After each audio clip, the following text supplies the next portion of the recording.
Welcome viewers to another edition of Brave Namibia, where we celebrate both ordinary and extraordinary Namibians.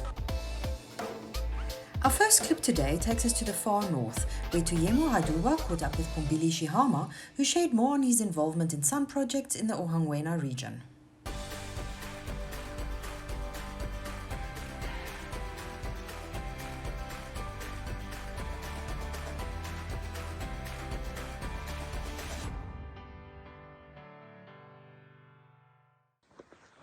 My name is Pombili Sheehama.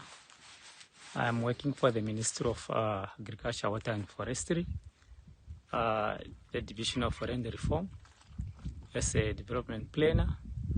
So I'm standing here at Oshanashiwa Sun Project.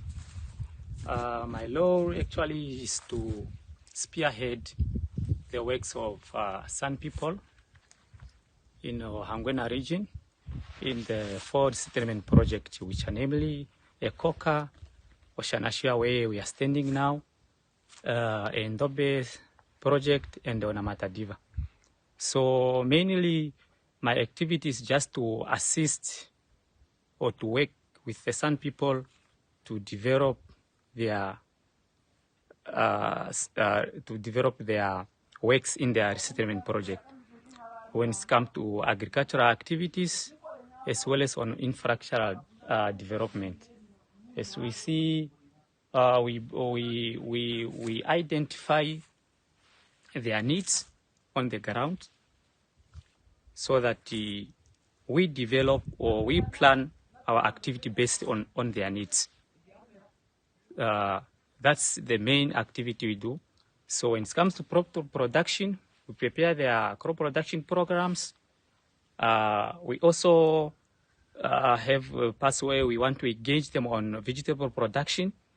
As we are standing here is we have put up the infrastructures. These are the nurseries where they have to grow the vegetables. And on the other side we have the big garden, which is still under development. It's yet to finish due to some other constraints which we encountered. But as soon as possible, we are finalizing for it to start working. Because there were solar panels, those you can see there, they were stolen. Now we put up the new ones. So, I mean, we're really pushing to make sure that these people have started to do something to improve their living standard. So the same thing, the same activity. Normally we have just the same activity for all the 4 projects. So we want them to fully engage in crop production as well as in horticultural activities. So where they can produce enough food for their families as well as for market. Actually, their response is quite satisfactory because they are really showing that desire of doing something. Yeah. So when you look at crop production, they are already engaging in this mahangu production.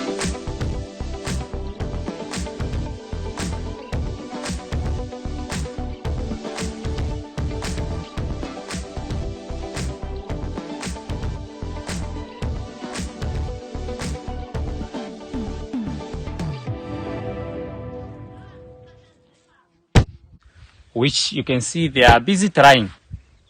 They are really busy pushing to make sure that they produce their own foods. So as government, we only need to continue empowering these marginalized people.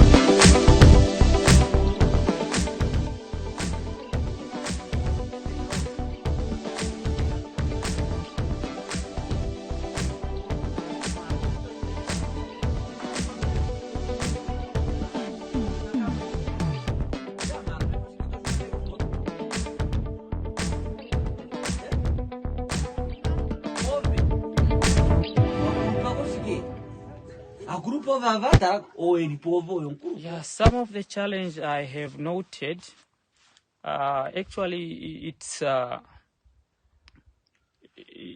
culture and tradition of San people. You can see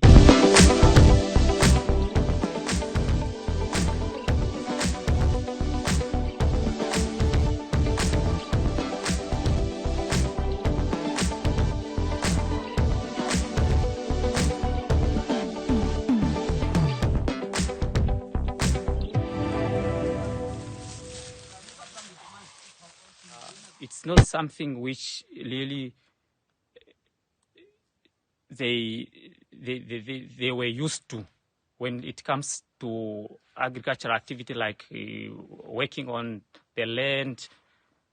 Yeah. So, but as part of government, we are pushing toward for them to be part of the economy of this country, to be part of to contribute to food production. So they are really showing that energy. We only need to push to in terms of capacity building, like offering trainings to them, and also to have people to take care of, to guide them as a guide at their project. Because normally we're having caretakers at this project, but now we don't have someone to take care of them, to guide them on their daily activities. So we're really looking forward to at least to have someone just to guide them. Because of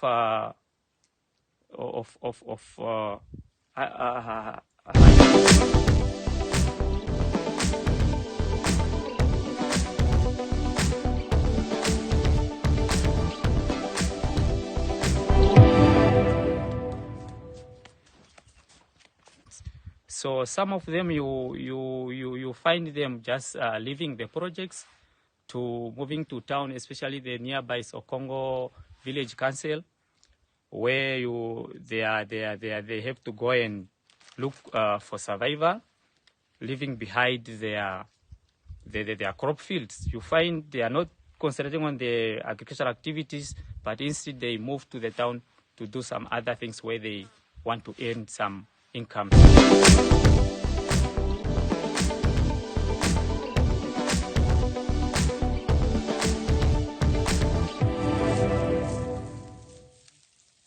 So we need them to, if we fully engage them into crop production, so this will help them to stay in their project and produce something, foods which they can sell and earn incomes, rather than doing some odd works in the towns. I take up this role as it's my profession. I'm an agriculturalist by profession. So, and I have a desire when I'm looking to these marginalized people, because I earlier I have worked with the same people at some other area, and I decided to move to this side so that I can try to improve their way of living. It is my belief.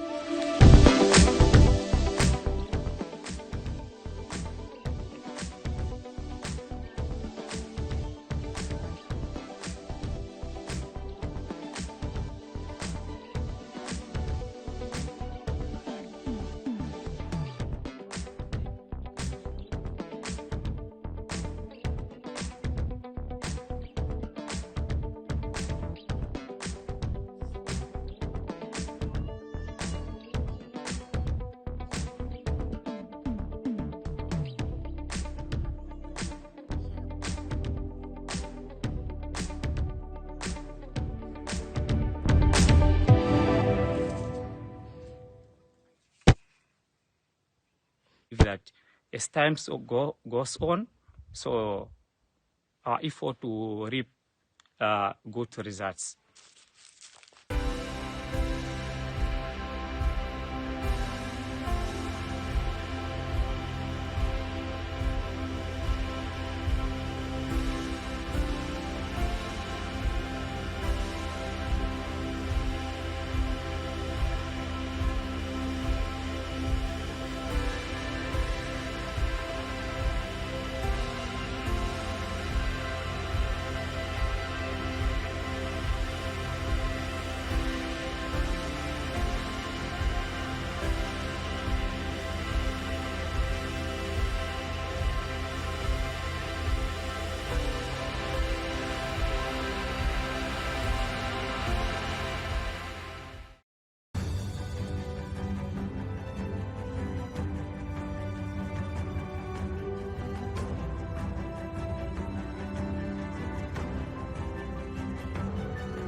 Next, we're in Windhoek, where Elizabeth Joseph spoke to the founders of the Kaigo-Sha Foundation, which aims to make a difference in the lives of Namibian children.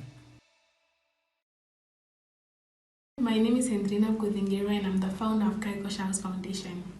Hi, my name is Swama Jason and I'm the co-founder and vice chairperson of Kaigo-Sha Foundation. Last year, June, I was traveling from the north, and in the bus I was in, there was a lady who had a child that had malnutrition.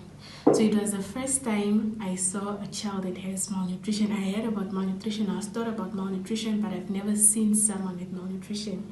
So I could see that the child's eyes were pale, the child was weak. Then I asked the lady, what's wrong with the child? She told me, no, my child has malnutrition.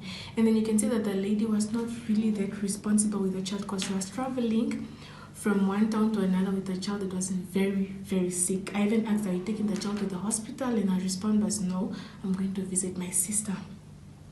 And then I actually helped the lady throughout the way to buy it, like mostly water for the child because the child's tongue was dry. It was very dry. Yeah, it looked dehydrated. Yeah, it looked dehydrated, and then the eyes were pale. And then I told the lady that, okay, this is my number. Give me a call so I can see how I can help or assist any way I can. And then 2 days later, the lady called and then she told me that the baby was no more. So that was how I kept asking myself that why does the government not have shelters that can cater to children with malnutrition? And then I spoke to a friend of mine, I call him Dato. Then he was just like, okay, no, you can just try building a small shack and then you can take care of kids there. It actually sounded easy, so it was not really easy. That's why we did not build that shelter yet. And then I decided that, okay, instead of me going to social media and complaining and blaming my government that it's not doing their work, I mean, the government is really trying, and I'm a youth, I'm very active, I can just decide to meet the government halfway. That was when I decided to call Swama Jason, who is my best friend, and the past years we've been doing a bit of charity ourselves, whereby we give people clothes, and then we feed kids and everything, so it was really easy to partner with her. So that was how we came up with the NGO. Then I went to Google. I wanted something that has caregiver, but I did not want a language that everybody knows. I wanted when people ask about the NGO and then I say the name, they'll be like, what? What is this? What does it mean? And every time I get that, people can't even pronounce the name of the NGO well. So when I went on Google, I searched for Japanese, any Japanese word like caregiver, and then Kaigo-Sha popped up. Then I showed. Then I told Swama that, okay, let's go with Kaigo-Sha. Swama's been like, what? What is that? And then I explained to her, no, it means caregiver. And then all of a sudden, she started pronouncing it. Well, she was really the first person that really knows how to pronounce it very well because everybody does not, like most of the people don't know how to pronounce Kaigo-Sha. So that was how we decided to come up with the NGO. What we started off with was, it was a lady that contacted Ms. Kudingirirwa, that she had a baby that had malnutrition, but she's not based in Windhoek. She was based in Karibeb.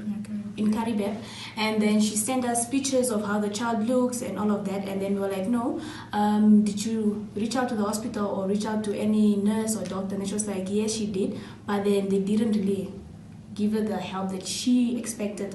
So what we did was we got people that donated baby clothes to us and formula and a lot of stuff. What else? Blankets, I think. And then that's what we sent to Karibeb. And then it's also, yeah. Then we used to send her food and all stuff like that. And then she used to send us pictures just to update us on how the child is. And she's very well now. Yeah, when we started with Sylvia, she was not able to walk or stand or run. But then now Sylvia can walk, can run. So sometimes we feel like giving up because the pressure is too sometimes we feel like giving up because the pressure is too much. We don't really get funds, and most of the time we have to use money from our pockets. But the fact that there's a mother out there that lost hope in her baby and just thought that this is how my baby is going to grow up, my baby is not going to be able to play with other kids, and she cannot walk, but because of our intervention, baby Sylvia can now run, walk, and play with other kids. We are currently working on a farming scheme whereby we partnered with Honorable Ephraim Nikongo's company, whereby he does farming and then also sells the vegetables he gets from the farm. So the kind of partnership we have with him is that at the moment now we are going to be focusing on 10 mothers who have kids, whereby we are going to help them start a small business for them to sell vegetables, so that the money they're going to get from there, they are going to be able to feed themselves and also feed their kids. And then instead of them going to look for money for them to start this kind of business, we are going to provide everything they need. And then we're also going to train them on how to start their own farms. And then we're also going to start small garden beds for them, so that at least in the coming 4 or 5 months, instead of them are going to get vegetables from him, they can now start producing their own vegetables. And earning incomes. Earning incomes. And then we're also working on going to get youth from Tobias and Nyeko. We have over maybe 100 names of youth that applied for them to be trained on how to actually start their own gardens, their own backyard gardens. So it's going to be a free training under the NGO and under Honorable Nkongo's company, whereby we're going to train them for free and then just show them on how to start their own farm, their own backyard gardens. Because we just believe that, if instead of youth being home and us just focusing on with malnutrition the same way you treat a healthy child. And then we are also currently working on a Keep a Child in School program, whereby we'll be looking for funds, and then with the help of teachers, we'll actually be to send names of children that actually come from backgrounds whereby their parents don't earn any income and cannot afford to buy food, so that we can be at least giving them food packages every month if we get enough funds. Because we believe that if a child is well fed, a child can focus very well in class. There's something I could have told my younger self is to always be grateful and really thank my parents, because they try. Just to think that there's kids out there who don't even know the smell of money, they don't even know the smell of a good meal, and I was really privileged enough to actually have that kind of food, that I could have 3 meals. If I needed something from my mom or my dad, they really provided. So it really just the time whereby when I saw my friends getting this, and then I told my mom I wanted, and then she was like, no, you cannot. Always be upset and cry. So I just wish I was more grateful for the things my parents really did for me, because these kids out there who are even my age and have malnutrition, someone my age having malnutrition, and these small kids who have malnutrition to a point whereby even when you give them food, they even get more sick. When you give them a healthy meal, they get more sick because they are not used to such food. So my younger self, you're supposed to be grateful. If there's one thing I would tell my younger self is, like my partner said, is to be grateful.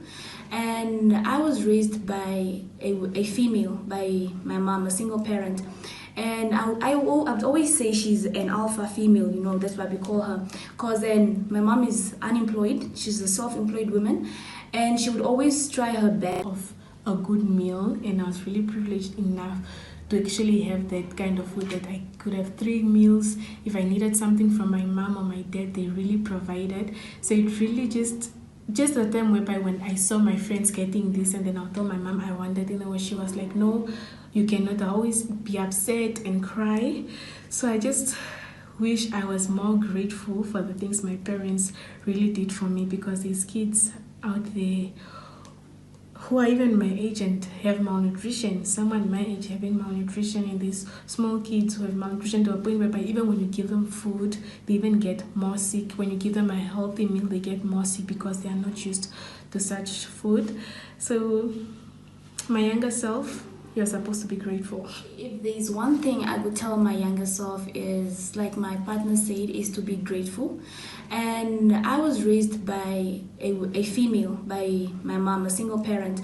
And I would always say she's an alpha female, that's what we call her. Because then my mom is unemployed, she's a self-employed woman, and she would always try her best to provide whatever she could.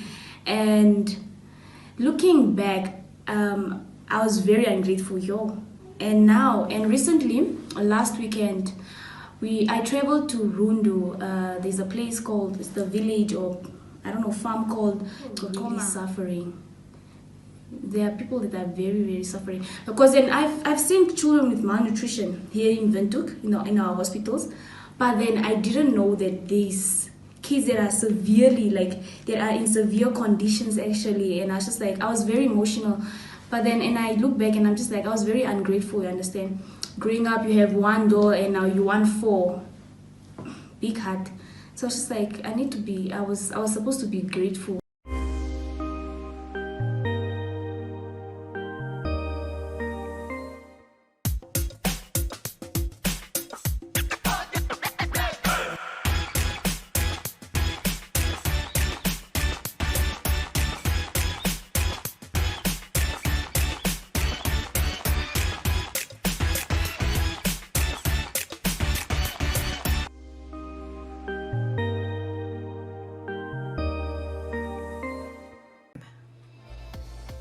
Thank you for tuning in. If you know of someone you feel should feature on our show, please contact brave@nmh.com.na.